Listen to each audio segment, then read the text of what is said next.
സാറേ, ഞാൻ ഷൈൻ്റെ അച്ഛനാ. ഇരിക്കൂ. സാറേ, അവന് സസ്പെൻഷൻ കൊടുത്തെന്ന് എന്താ ഉണ്ടായേ? സാറിന് ഞാൻ ഒന്ന് കാണാതിരിക്കരുത്. എന്തു പറയുന്നത് സാറേ, ഈയിടെയായിട്ടാണ് അവൻ ഭയങ്കരമായിട്ട് വഷളായത്. നല്ലൊരു കുട്ടിയായിരുന്നേ. എന്നാലും സസ്പെൻഷൻ കൊടുക്കാൻ മാത്രം എന്താ സാറേ ഉണ്ടായേ? സാറേ, ഞാൻ പരമാവധി പ്രിൻസിപ്പളിനോട് പറഞ്ഞു നോക്കിയതാ, പക്ഷെ അവർക്കും കൂടെ തോന്നണ്ടേ. പ്രിൻസിപ്പൽ സാറേ, അവന് സസ്പെൻഷൻ അല്ല, ഡിസ്മിസൽ കൊടുക്കണം. അവൻ സാറുമാരനെ തെറി പറയാൻ വരെ തുടങ്ങിയിട്ടുണ്ട്. ഇങ്ങനെ ഒരുത്തം ഇവിടെ പഠിച്ചാൽ അത് നമ്മുടെ സ്കൂളിനാണ് മോശം.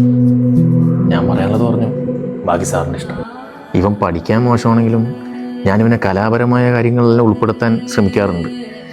പക്ഷെ അവന് അതും താല്പര്യമില്ല. സാറേ, ഒരു മിനിറ്റ്, കലോത്സവത്തിൻ്റെ ലിസ്റ്റ് എടുക്കാൻ വേണ്ടി വന്നിരിക്കുക.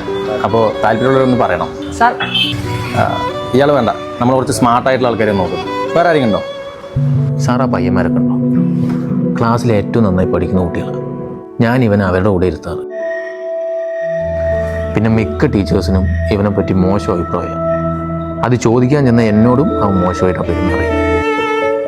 മോശമായിട്ടെന്ന് വെച്ചാൽ വളരെ മോശമായിട്ടാണ്. സാർ, ഇത്തവണ ഒന്ന് ക്ഷമിക്കണം.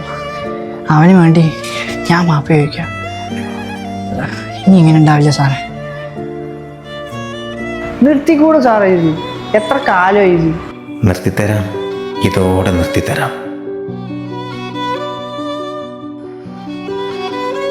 വേണ്ടതെല്ലാം വാങ്ങിക്കൊടുത്തു, എന്നിട്ട് എന്ത് കാര്യം? അവനവിടെ മേലുണ്ട്. നീ എന്തിനാണ് ഇന്ന് ലീവ് എടുത്തേ? അവനോട് ചോദിച്ചില്ലേ? അവന് സസ്പെൻഷൻ കിട്ടിയിട്ട് വന്നിരിക്കുകയാണ്. നമ്മളോട് എന്താ പറഞ്ഞ ലീവ് എടുത്തു? അവന് സാറ് വിളിപ്പിച്ചിട്ട് ഞാൻ പോയതാ സ്കൂളിൽ. സസ്പെൻഷൻ അവൻ്റെ എൻ്റെ മോൻ സാറിനെ തെറി പറഞ്ഞിട്ട് വന്നു എന്നാ കേട്ടെ. എന്നാലും അവനെ അടിക്കണ്ടായിരുന്നു. എനിക്ക് വേണ്ടി സംസാരിക്കാൻ പോലും ആരുമില്ലല്ലോ.